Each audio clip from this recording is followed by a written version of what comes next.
Le premier choix politique, c'est la poursuite du rétablissement des finances publiques. Je rappelle que l'année prochaine, le déficit public sera de 2,2%, c'est le chiffre le plus faible depuis une vingtaine d'années. Il est conforme à nos engagements européens. Je rappelle que la dette qui a augmenté de près de 30 points au cours des 10 dernières années sera stabilisée. Et nous continuons à considérer que la dette est un danger pour la France et doit continuer à être stabilisée puis réduite. Le deuxième choix politique que nous faisons, c'est celui d'une baisse massive des impôts.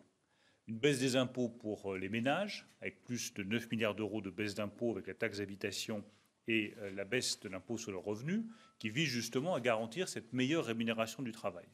Et la baisse des impôts pour les entreprises, puisque nous poursuivons la baisse de l'impôt sur les sociétés, avec l'objectif de parvenir à un taux d'impôt sur les sociétés de 25% pour toutes les entreprises, sans exception, en 2022.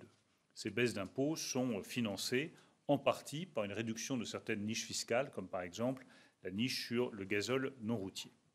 Enfin, le troisième choix politique, après le rétablissement des finances publiques et la baisse des impôts, c'est la préparation de l'avenir des Français avec le maintien d'une politique de l'offre. Cette politique se voit dans ce que je viens de vous dire sur l'impôt des entreprises. Il se voit également dans le financement de l'innovation, dans la poursuite du crédit impôt recherche qui sera préservé, et dans un certain nombre de mesures que je détaillerai si vous le souhaitez, sur le soutien à l'innovation et le soutien à la transition écologique, puisque préparer l'avenir des Français, c'est évidemment garantir la transition écologique et la transition énergétique. Voilà les quelques éléments généraux que je voulais vous présenter avant de laisser la parole à mon ami Gérald. Merci, bonjour à tous. Le budget a été présenté hier et ce matin. Et cet après-midi, nous sommes en commission des finances de l'Assemblée nationale. Je voudrais attirer l'attention sur 3 points particuliers, notamment sur la question des baisses d'impôts. La première, c'est la baisse de l'impôt sur le revenu, qui est conforme aux annonces du président de la République lors du grand débat. 5 milliards de baisses d'impôts sur le revenu, qui vont toucher la quasi-intégralité des Français qui payent l'impôt sur le revenu. 95% de ceux qui payent l'impôt sur le revenu vont voir une baisse de leur impôt. Et par ailleurs, les 12 millions de Français qui sont dans la première tranche de l'impôt, qu'on pourrait appeler les classes populaires de notre pays qui travaillent, vont voir une baisse d'impôt de 350 € l'année prochaine. Et nous donnerons consigne à la Direction générale des finances publiques que dès le mois de janvier, les taux d'imposition du prélèvement à la source puissent être appliqués à la baisse. Et donc les Français verront dès le mois de janvier une augmentation de leur pouvoir d'achat sur leur feuille de retraite ou leur feuille de salaire.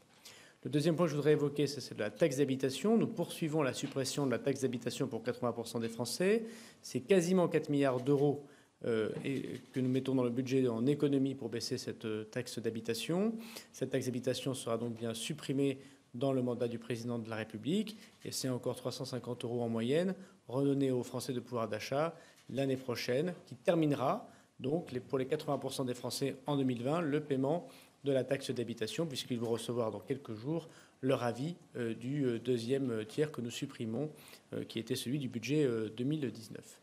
Et puis troisièmement, des mesures fiscales très importantes de lutte contre la fraude à la TVA notamment, la domiciliation fiscale des dirigeants d'entreprises françaises, qui avait été annoncée par le président de la République pendant le grand débat, mais également la fiscalité locale, avec la réorganisation de la fiscalité locale, notamment à partir du 1er janvier 2021, et qui fait suite à la suppression de la taxe d'habitation. Olivier Dussopt, qui m'accompagne, sera particulièrement chargé de ce sujet très important lors des débats parlementaires.